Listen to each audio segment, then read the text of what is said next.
സ്നാപകനേ, ആത്മധൈര്യം ദാനമായി പ്രാർത്ഥിക്കുന്നു.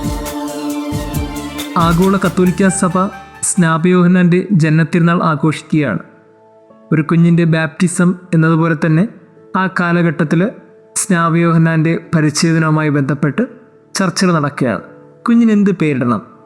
വലിയ ചർച്ചയ്ക്കൊന്നും പോകേണ്ട ആവശ്യമില്ല. കാരണം അന്നത്തെ കീഴ്വഴക്കമനുസരിച്ച് അപ്പൻ്റെ പേര് തന്നെയാണ് കുഞ്ഞിനും ഇടേണ്ടത്.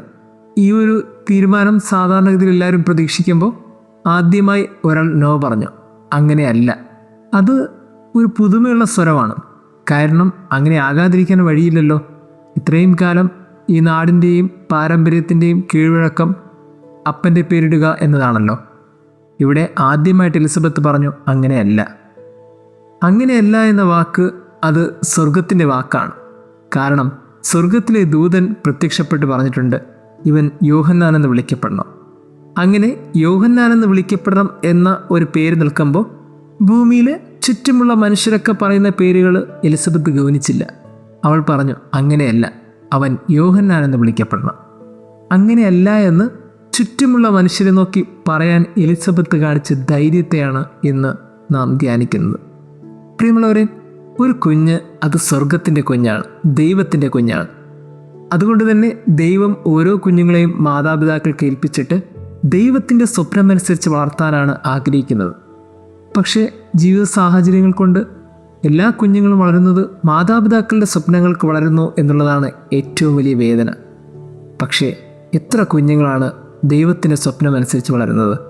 പ്രിയമുള്ളവരെ, ഇങ്ങനെ പേരുകൊണ്ട് തന്നെ ദൈവത്തിൻ്റെ സ്വപ്നത്തിന് വലിയൊരു സാക്ഷ്യം വഹിച്ച കുഞ്ഞാണ് സ്നാപയോഹന്നാൻ.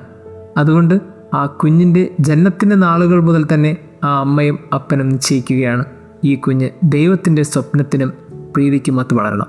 അതുകൊണ്ട് സ്വർഗം നിശ്ചയിച്ച പേര് അവരിടാൻ തീരുമാനിച്ചു, യോഹന്നാൻ.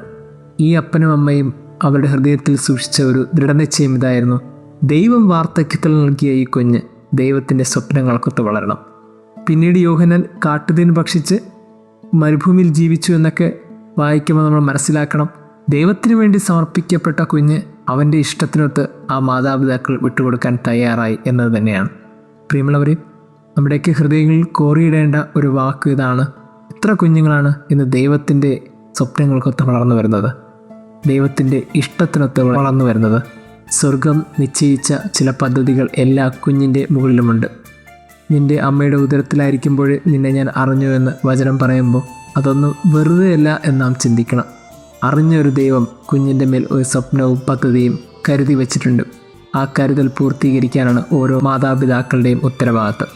ആ ഒരു ഉത്തരവാദിത്തത്തിനിടയിൽ ചിലയിടങ്ങളിൽ അങ്ങനെയല്ല എന്ന് പറയാൻ ധൈര്യം കാട്ടണം, അങ്ങനെയാണെന്ന് പറയാനും ധൈര്യം കാട്ടണം. ദൈവം നമ്മെ അനുഗ്രഹിക്കട്ടെ.